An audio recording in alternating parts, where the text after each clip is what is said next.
باللہ من الشیطان الرجیم بسم اللہ الرحمن الرحیم من کان یرید العزت فللہ العزت جمیعا. دیکھو دنیا کے اندر عزت اور ذلت یہ بہت بڑی چیز ہے. عزت انسان کو بلندیوں تک پہنچا دیتا ہے اور ذلت اور رسوائی انسان کو ختم کر دیتا ہے. بعض مرتبہ اللہ حفاظت فرماوے ایسی رسوائی ہوتی ہے نا کہ انسان منہ دکھانے کے قابل نہیں ہوتا. اور سب سے بڑی رسوائی جو ہے نا وہ قیامت کے میدان میں ہوگی. کس کے لیے؟ جس کو نامہ اعمال بائیں ہاتھ میں مل گئے. اللہ ہم سب کی حفاظت فرماوے. آج چھوٹا انسان یا بڑا انسان ہر انسان عزت چاہتا ہے. وہ ہمارا چھوٹا بچہ ہوگا نا 7-8 سال کا, اگر سب کے سامنے 2 تھپڑ لگائے گا نا باپ قصور کی وجہ سے, غلطی کی وجہ سے, تو بھی امی کو جا کر کہے گا کہ ابو نے میرے کو سب کے سامنے مارا, میری عزت کیا. چھوٹا بچہ بھی سمجھتا ہے, بڑا بھی سمجھتا ہے. تو عزت اور ذلت. اچھا قرآن کیا کہتا ہے؟ اللہم مالک الملک تؤتی الملک من تشاء وتنزع الملک ممن تشاء وتعز من تشاء وتذل من تشاء. یہ سب اللہ کے ہاتھ میں ہے. جس کو چاہے اللہ عزت دے, جس کو چاہے اللہ ذلیل کرے. قرآن کیا کہتا ہے؟ من کان یرید العزت فللہ العزت جمیعا. عزت چاہتے ہو آ جاؤ اللہ کے احکام کے اوپر, اللہ عزتوں سے نوازے گا. فللہ العزت ولرسولہ وللمؤمنین. دیکھو اللہ ہی کے لیے عزت ہے, رسولوں کے لیے عزت ہے اور ایمان والوں کے لیے عزت ہے. یہ ایمان والا ہونا یہ بھی عزت کا ایک بہت بڑا یعنی ایک تحفہ ہے اللہ کی طرف سے. ایمان والا ہونا باعزت ہونا ہے. اللہ کی نظر میں ہم الحمدللہ عزت والے ہیں. ہمیں چاہیے کہ ہم عزت والے بن کے رہیں. دیکھو انسان جب ایمان کے پیچھے محنت کرتا ہے, پکا سچا مسلمان ہوتا ہے, تو ایسے مسلمان سے غیروں کو بھی فائدہ ہوتا ہے. ورنہ آج ہمارے حالات دیکھو, ہمارے وہاں غیر کام نہیں کرتے. بڑے بڑے لوگوں کے شو روم ہیں, دکانیں ہیں, غیر بھی کام کرتے ہیں. گھروں کے اندر بھی غیر کام کرتے ہیں. کتنے دکان کے اندر نوکر چاکر مسلمان ہو گئے ہمارے اخلاق کو دیکھ کر.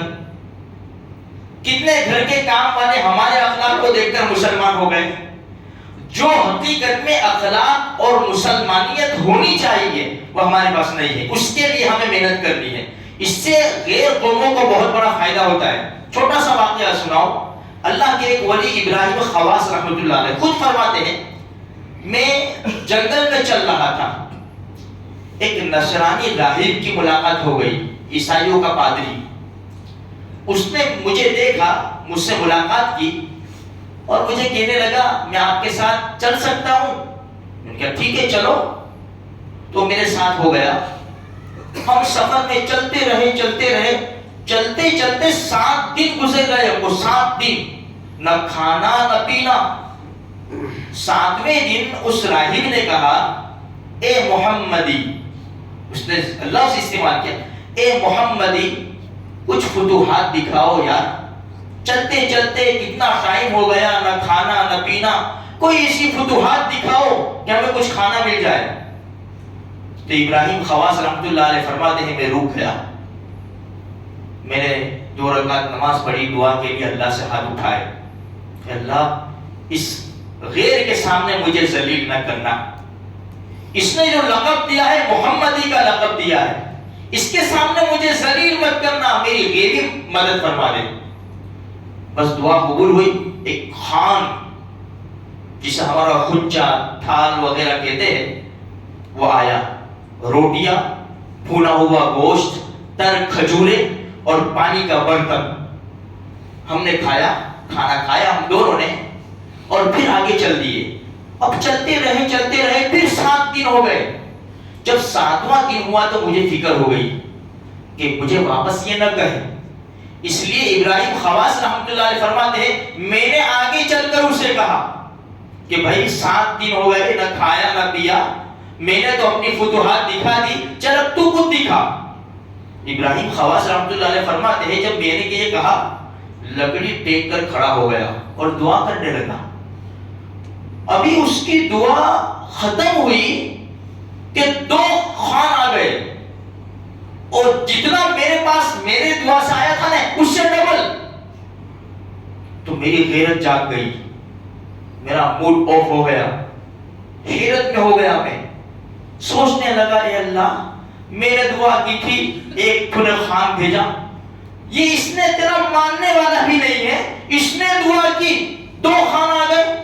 مجھے کہنے لگا چلو مجھے نہیں کھانا, کیونکہ میری غیرت گوارا نہیں کر رہی تھی کہ غیر کے ساتھ یہ معاملہ, مجھے نہیں کھانا. ارے بھائی کھا لو, ہم کھا لیتے.